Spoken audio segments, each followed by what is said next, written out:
ये 8 लक्षण प्रकट होने लगते हैं जिसके ऊपर प्रभु की कृपा होती है। पहला, घोर अपराध करने वाले के प्रति भी दया की भावना,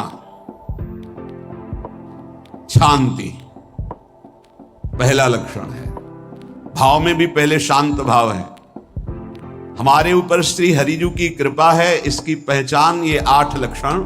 पहला, शांति, अर्थात घोर अपराधी के प्रति भी गुस्सा ना आना, क्षमा करना, यह हरि की कृपा का लक्षण है। देख लो भाई, घोर अपराधी शब्द तो जाने दो, जरा सा प्रतिकूल हो जाए तो लाख समझाओ पर भ्रकुटी तनी रहती है।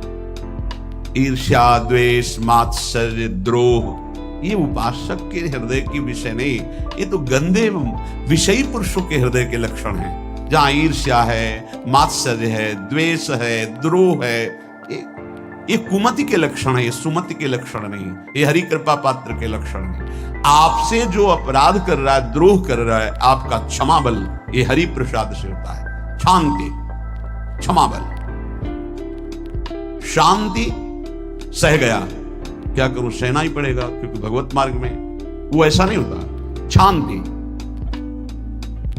बुरा ही नहीं लगा, हरि कृपा पात्र को बुरा ही नहीं लगा। उमा संत कहे यही बड़ाई, मंद करत जो करे भलाई, ये सीधा शांति की व्याख्या है। अपने यहां मंगल गान में, करत जे अनशहन निंदक तिनहु पे अनुग्रह कियो, यह है हरि कृपा, यह है आचार्य कृपा, गुरु कृपा। अपराधी पर भी क्षमा का भाव होना, भला ऐसा है, अपराधी पर भी क्षमा का भाव होना, ये हरि कृपा पात्र में ही होगा, अन्य में नहीं। तो अगर अपने हृदय में ऐसा लगे कि ऐसा नहीं है तो हरिजू से प्रार्थना करनी चाहिए कि कृपा करो मेरे में सामर्थ्य आवे। दूसरा, अनुसूया, वो किसी भी के प्रति कभी भी कोई दोष दर्शन ही नहीं करेगा।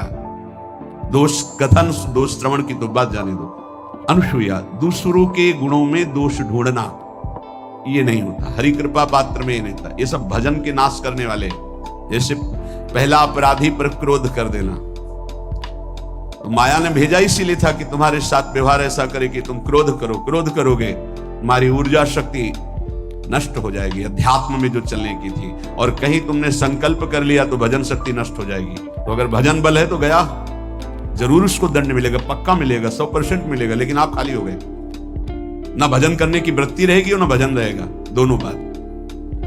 अनुसूया, किसी के सद्गुणों में दोष देखना, गुणों में दोष ढूंढना, यह हरि कृपा पात्र में नहीं होता।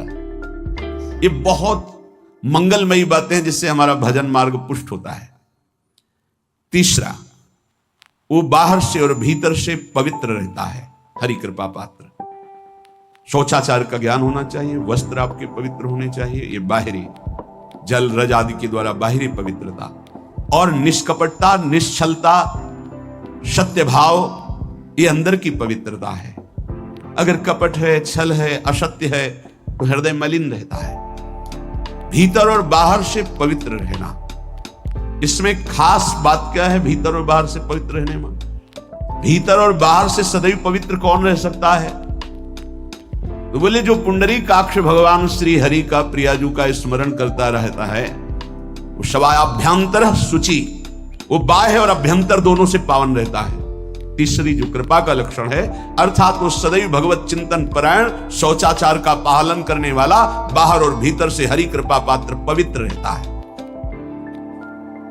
लघु शंका में जल पात्र में रखा जाता है, जनेंद्रिय को पवित्र किया जाता है, फिर हाथ रज से धो के, फिर कुल्ला करके, आचमन करके, पैर धोकर, ऐसे पवित्र आचरण, ऐसे पशुवत व्यवहार ठीक।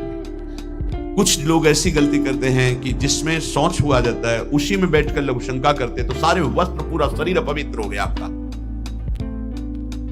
तो अटैच बाथरूम की व्यवस्था माया ने कर दी है। हमें लगता है कि शौचालय अलग होना चाहिए और स्नान गृह अलग होना चाहिए, थोड़ा ही चाहे भेद हो, अंतराय होना चाहिए पवित्रता के लिए। अब ये शौचालय है, यही स्नान करना है, यही लघु शंका करनी है, ऐसे तो पवित्रता का निर्वाह नहीं हो पाता। यदि जिस उस जगह आप शौच करते हैं, जो बैठकर उसी पे बैठ के लघु शंका करते हैं, तो आपको पूरा वस्त्र सहित स्नान करना चाहिए पवित्रता के, तभी बुद्धि भ्रष्ट हो जाती है। आपको मंत्र का निरंतर चलना ये कठिन पड़ जाएगा। पवित्रता का निर्वाह करो। देह राग मिटने के बाद एक स्थिति आती है, अवधूत स्थिति, उसमें फिर शरीर की पवित्रता का कोई संबंध नहीं रह जाता। पर अभी तो संबंध है ना देह भाव से, तो बहुत हो से लघु शंका ऐसे करें कि आपके पैरों में वस्त्रों में छिट्टी ना पड़े, पवित्र रहे। हर समय हमें पवित्र मंत्र जपना है, नाम जपना है, श्री की सेवा में रहना है। बहुत जल्दीबाजी खड़े खड़े लघु शंका की छिट्टी आप पढ़ रही बस ऐसे चल दिए, वो पशुवत आचरण भगवत मार्ग में नहीं चल पाओगे। वो अंदर तुम्हारे व्याकुलता पैदा करता रहेगा भोगों की, संसार की। शौचाचार का बहुत बड़ा फल है, शरीर राग छूट जाएगा। ये बात समझ, शरीर राग छूट जाएगा। शरीर संबंधी पवित्रता शरीर राग छुड़ा देती है, आंतरिक रहस्य है ये। चौथा, ऐसे कार्यों का अनुष्ठान न करें जिनमें हमारा भजन छूटता है, जिनमें सत्य छूटता है, जिनमें भगवत भाव छूटता है। जैसे आपके ऊपर कृपा हुई, आप भगवत मार्ग में चल रहे हैं, अब आप ऐसे संसारिक कार्यों का अनुष्ठान कर रहे हैं जिनमें आपकी चित्तवृत्ति बिल्कुल भगवत विमुख हो रही, तो जीवन का लाभ क्या होगा? लाभ तो है भगवत स्मरण सहित। इसी की मानो टीका है, छठदम शील विरत बहु कर्मा, निरत निरंतर सज्जन धर्मा। शीलवान और ऐसे कर्मों से विरत जिनसे भगवत विस्मरण होता है, जो सज्जन पुरुषों के द्वारा धर्मानुष्ठान होते हुए उन्हीं का अनुष्ठान ऐसे कर्मों में ना जाए जिससे भगवत विस्मरण होता है। कल एक ने प्रश्न किया कि मैं खाता तो नहीं, लेकिन मांस के दुकान में मांस बेचता हूं, होटल आदमी, क्या उचित है? ये उचित कैसे हो सकता है? तुम और भी तो व्यापार कर सकते हो। जरूरी है धर्म का पालन करने की इच्छा करते हो, धर्म आचरण करते हो, ऐसा नहीं। तो विरत बहुकर्मा, उन कर्मों से हमें विरत रहना है जो हमारे धर्म के विरुद्ध है, जो भजन के विरुद्ध है। हरि कृपा पात्र ऐसे कर्मों का अनुष्ठान कर ही नहीं सकता। और शारीरिक श्रम इतना जिससे हमारा भजन का तार ना टूटे। जब भजन का अभ्यास किया जाता है तो हर कार्य को सुचारू रूप से करते हुए एकाग्रता भजन में रखी जाती है। हम वो कार्य जल्दी से कर ही नहीं सकते जिसमें भजन छूट जाए और कार्य पूरा हो। नहीं, हम कार्य करेंगे, हमें छोड़ दीजिए, हम अपने चिंतन से युक्त होते ही बिल्कुल कार्य करेंगे। जैसे कई साधक हैं, उपासक हैं, बड़े अच्छे उपासक हैं, उनको आप कार्य दीजिए कि आप पानी गर्म कर दीजिए, पात्र बहुत सुंदर साफ होगा, पानी बहुत गर्म, लेकिन आप कह दीजिए कि 5 मिनट में गर्म करके ले, तो उनसे असंभव नहीं होगा, छोड़ दीजिए उनको। वो मतलब ऐसा कार्य करेंगे प्रशंसनीय, पर वो समय से उनका एक सिद्धांत है, बहुत अच्छा लगता है। और अपने को पता है इससे जल्दीबाजी नहीं होनी। पात्र मार्जन करना है, छोड़ दीजिए, आप उसको टोकिएगा नहीं, आप जल्दी मांझ के, उससे नहीं होने वाला। वो तनिक भी दोष नहीं रहने देगा पात्रों में, पर समय दीजिए, आराम आराम शुक्र। हमें अच्छा लगता है। भगवत चिंतन परायण उपासक की यही वृत्ति होती है। पोछा लगाना है, बिल्कुल बढ़िया लगेगा, लेकिन आपको सर से घुमा दे वैसा नहीं होगा। आप छोड़िए और जाइए, हटिए, और वो अपने ढंग से लगाएगा और एकदम क्लीन करके। यही उपासक का लक्षण होगा। जो कार्य करेगा सांगोपांग करेगा, पर वो बहुत मस्ती से होगा क्योंकि उसका भगवत चिंतन चल रहा है। अधिक ऐसे जिससे हमारा चिंतन छूट जाए, थोड़ा संयम में आना चाहिए। ये भगवत कृपा पात्र का लक्षण है। अपने भजन का फल देखना भगवत कृपा पात्र की, सबको प्रदान कर देना। हिम्मत है अपने भजन, इतनी मेहनत से किया हुआ भजन, भजन होने के बाद, हे प्रभु इस भजन का फल हो, सर्वे भवन्तु सुखिना सर्वे सन्तु निरामयः। यहां तो कहते महाराज, एक माला रोज आपके लिए करता हूं कि आपकी बीमारी ठीक रहे, तो शेष किसके लिए करते हो प्रभु? शेष है अगर इष्ट और गुरु के लिए तुम्हारा है कि एक माला करते, तो फिर इतनी माला करते तो हमें क्या होगा? सब आपको दे देंगे तो हमें क्या होगा? तभी भजन का रहस्य नहीं जाना। सबके मंगल के लिए अपने भजन को समर्पित कर देना। देखो भाई भजनानंदी, भजन में अरुचि होने लगेगी? नहीं होने लगेगी। सुबह से शाम तक पसीना चुआए हम और भजन का फल दे दे सबको, तो इसका रहस्य बताते हैं। सबको जे भी कहा सर्वे भवन्तु सुखिना, तो सर्वत्र विराजमान भगवान वही पलटकर अनंत रूपों में आपके ऊपर बरस पड़ेंगे। ये आंतरिक रहस्य है। हमने जो भजन किया वो एक सीमा में था, जब हमने संपूर्ण विश्व को दे दिया तो असीम बनकर वापस हुआ। ये भाव न समझ में, अगर ये भाव न कहे तो एकदम लगे हम अपना भजन क्यों दे सबको। उस सर्वात्मा में विराजमान जो हमारा प्रभु है उसी को समर्पित कर, सर्वे भवन्तु सुखिना। तो वो सब पलटकर सब जगह से वापस आया, सबका आशीर्वाद आया और वो महान बनता चला गया। ये लाभ है, आंतरिक लाभ है। अगर तुम्हारा भाव ऐसा न बनता हो तो आप प्रभु को तो अर्पित करते ही है ना, तो वही प्रभु सब में विराजमान है। ऐसा भाव करके सर्वात्म स्वरूप भगवान को हमारा भजन समर्पित है। सब रूपों में प्रभु विराजमान है। ये हरि कृपा पात्र का लक्षण चल रहा है। और छठवां, अपने भजन से अपने लिए कुछ भी ना चाहना और दूसरों की तो बात जाने दो, दूसरों से कुछ ना चाहना ये तो ठीक है, अपने भजन से अपने लिए कुछ ना चाहना है हिम्मत। देखो ये हरि कृपा पात्र में हिम्मत होती है। अपना भजन अपने प्रयोग में ना लाना, इसका भी आंतरिक रहस्य है। अपने प्रयोग में आप शरीर को लेकर के बोलेंगे, अगर स्वरूप को लेकर तो प्रयोग की कोई वहां जरूरत ही नहीं, स्वरूप पूर्ण काम है, वहां कोई अभाव नहीं। जब आप कोई भाव अपने लिए करेंगे तो देह भाव होगा, देह भाव से किसी विषय की मांग होगी। विषय पूर्ति भजन का फल नहीं होता, भजन का फल होता विषय निवृत्ति। बहुत जोर की बात है, कैसे समझना। अपने भजन का भी फल अपने लिए नहीं, दूसरों से कुछ चाह रखना तो बात ही जाने दो। भजन से भी कोई अन्य सुख की चाह नहीं हुई। क्या चाहिए? भजन ही बनता रहे, भजन का फल भजन बनता रहे, खूब निरंतर जप करते रहे। सातवां, किसी भी मान सम्मान कीर्ति पद प्रतिष्ठा के मिलने पर हृदय का असंतुष्ट हो जाना, यह हरि कृपा पात्र का लक्षण होता है। प्रणाम नमस्कार जय हो तो हृदय में असंतुष्ट हो जाना चाहिए। कोई किंचन मात्र अभिमान न उदय हो जाए। प्रभु बचाओ, ये माया की चकाचौंध से बचा लो नाथ। कौन सा अपराध बन गया कि आपकी जय की जगह यहां हमको ऐसा सुनना पड़े। जैसे एक बार महापुरुष जन कहे थे कि जब गुरुजन बड़ाई करने लगे सामने शिष्य की, उसको ग्रीवा झुका लेनी चाहिए, पश्चाताप करना चाहिए कि कोई गलती हो गई, आज हमारे गुरुजी ने हमारी बड़ाई कैसे कर दी। इसका मतलब कोई दोष बन गया, कोई गलती हो गई, और प्रार्थना करना चाहिए कि क्षमा कीजिएगा महाराज, अगर कोई गलती हो तो दंड दीजिएगा, लेकिन ये दंड मत दीजिएगा कि आप हमारी प्रशंसा करें। भगवान इससे बड़ा और कोई दंड नहीं हो, ऐसा महसूस होना चाहिए। सम्मानम कलयाति घोर गरलम, ये हरि कृपा पात्र का लक्षण है। नीचापमानम सुधा, नीच पुरुषों द्वारा किया हुआ अपमान अमृत के समान लगे और सम्मान विष के समान लगे। मान प्रतिष्ठा कीर्ति जिसके लिए बड़े बड़े लालायित रहते, हरि कृपा पात्र को विष की तरह चुभती है।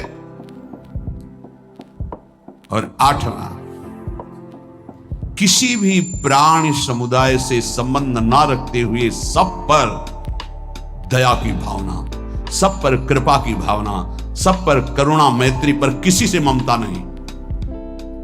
ये सूत्र बहुत व्यवहार में प्रयोग करने योग्य है। सबसे करुणा और मैत्री पर किसी से ममता नहीं। करुणा तो करी भरत जी ने, मैत्री भी की मृग से, पर ममता रहित नहीं रहे। ममता कर ली तो अगला जन्म हिरण का हो गया। ममता नहीं रखी। निर्ममो निरहंकारा, करुणा मैत्री तो करनी है, जैसे इसमें आदेश है, गीता में जी आदेश है, अद्वेष्टा सर्वभूतानां मैत्रः करुणैव च, पर निर्ममो निरहंकारा, ये साधक की चतुरता है। प्राण मात्र पर दया कृपा करुणा मैत्री, पर ममता नहीं। ममता किसी से, और यहां करुणा मैत्री ये तो गायब हो गई, केवल ममता रह गई है। अपने शरीर से ममता, शरीर संबंधियों से ममता, विषय भोगों से ममता, यही जहर है। संबंध में ये ममता ही जहर है, विचारों में अहंकार जहर है, कर्मों में ये आसक्ति जहर है। इसी जहर को मिटा दे तो जीवन मुक्त महापुरुष कर्म करते हुए, विषय सेवन करते हुए, वार्ता करते हुए, विचार करते हुए, बिल्कुल जहर रहित उसका जीवन हो गया। तो ये 8 बातें हरि कृपा पात्र में होती हैं, इनको बार बार सुनना और हृदय में धारण करना। जो भक्त होता है, हरि कृपा पात्र होता है, उसमें ये 5 बातें कभी नहीं जागृत होती, स्फुरित ही नहीं होती। पहला, किसी से ईर्ष्या। दूसरा, किसी से घृणा। तीसरा, किसी से भयभीत हो जाना। चौथा, भजन, सेवन, नृत्य, गायन आदि में लज्जा लगना। पांचवा, किसी की निंदा करना। ये नहीं होती। अब जो आगे वर्णन कर रहे हैं उसमें महापुरुषों की पहचान है। सिद्ध महापुरुष 3 प्रकार के होते हैं। एक होते हैं आचार्य कोटि के, सात्विक विचार वाले। एक होते हैं भ्रष्ट आचरण वाले। एक होते हैं पिशाचाचरण वाले। और तीनों सिद्ध हैं। बहुत बड़े महापुरुष पूज्य पादुड़िया बाबा जी हैं, वही रहस्य का प्रकाश कर सकते थे, अन्यथा बिना ब्रह्मबोध महापुरुष के ऐसा नहीं। तीनों सिद्ध हैं, तीनों भगवत प्राप्त है। सात्विक आचार वाले, जो आचार्य कोटि के होते हैं, एक एक अक्षर शास्त्र मर्यादा के अनुसार चलने वाले, जैसा शास्त्र कहता वैसा उनके आचरण में दिखाई देगा। और वो उससे सिद्ध भगवत प्राप्त महापुरुष हैं, पर उनके आचरण तस्मात् शास्त्रम प्रमाणम थे। दूसरे, भ्रष्टाचार। ऐसों को पहचान पाना बहुत कठिन होगा। भेष मलिन, आचरण मलिन। जैसे आप में कोई पुराना हो तो शायद जान पाएगा, भगवान दास नाम के एक संत इसी चौराहे पे रहते थे। ये जो चौराहा है, कभी नंगे पड़े रहते थे, कभी वो पा रहे उनके साथ कुत्ता पा रहा है, कभी नाली का पानी पी रहे हैं। और भगवत प्राप्त महापुरुष थे। इसकी पहचान स्वयं की। कोई चाय रखने गया, उठा के ईंट मार दी, गाली दे दी, दौड़ पड़े, पकड़ पाए तो 10-5 घूंसे थप्पड़ मार दिए। ऐसा उनका व्यवहार था। भ्रष्टाचार। हलवा कोई रख गया, खिचड़ी रख गया, कुत्ता खा रहा है, उसी के साथ वो खा रहे हैं। कभी गमछा लपेटे, कभी नंगे, सीधे प्रकृति का वार शरीर से सहते थे। बस चौराहे पे ही रहते थे।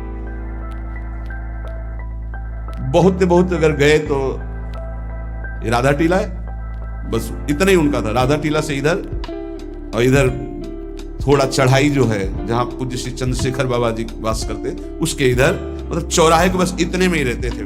12 महीना, 20 साल उनको देखा। तो जब काशी से आए हुए थे तो उनको देखा तो उनकी दृष्टि से लगा कि ये स्थिति प्रज्ञ महापुरुष हैं, पर अपने को छुपाए हुए ऐसी लीला करें। पर उनके कुछ ऐसे आचरण थे जिनसे लगा कि इनकी, हमें लगता है, बुद्धि खराब है क्या, मतलब पागलपन का दौड़ा है क्या। ऐसे राधा रमण जी दर्शन करने गए तो जो पुंडरीक जी हैं, इनके बाबा, वो उस समय थे, उनके पुत्र जो पुंडरीक जी के पिताजी, वो उनके सहायक हुए। करुणा कृपा हुई उनकी, उन्होंने देखा। वो तो बाद में परिचय जाना उनका, हमें पता नहीं, बाद में परिचय।